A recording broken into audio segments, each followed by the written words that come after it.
Play natin ang Call Me Maybe. I look to you as it fell, but now you... Hi, this is Dear Liza, and welcome to Finally. A little backstory. Nung bata ako, yung mga classmates ko and mga friends ko dati, ang dami nilang gadget. MP3, MP4, iPad, as in yung iPad na O pa. Syempre, as bata, hindi ko afford yun eh. Gusto ko pero hindi ko afford. And finally, I have money now. I bought one iPad.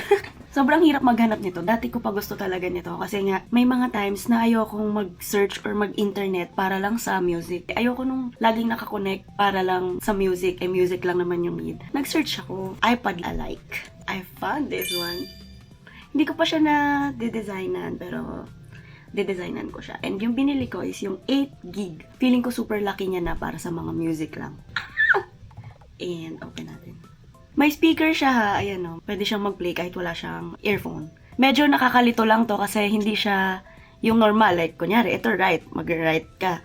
Ito, pag gitna, siyempre, di ba select siya? Hindi siya select, back siya. Hindi ko alam kung ganun ba nag-work yung dati, pero ito, ganun siya. Nakapa-download na ako ng mga kanta. Siyempre, mga OG songs na gusto ko.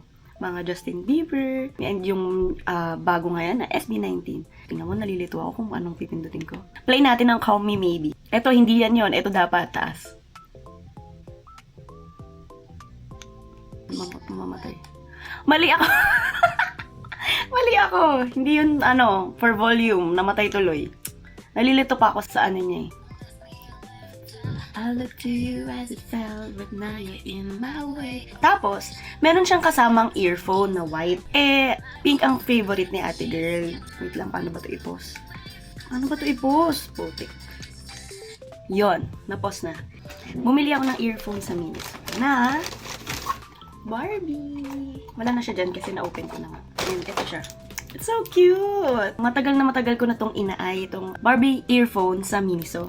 Sabi ko, wala, hindi naman to pwede sa phone ko. Meron akong gadget for this one. I'm so happy, so happy kasi I finally have this one. And gagamitin ko siya sa gym ngayon. And this is crazy, but there's a number, so call me maybe. Okay, yun lang. See you sa next finally.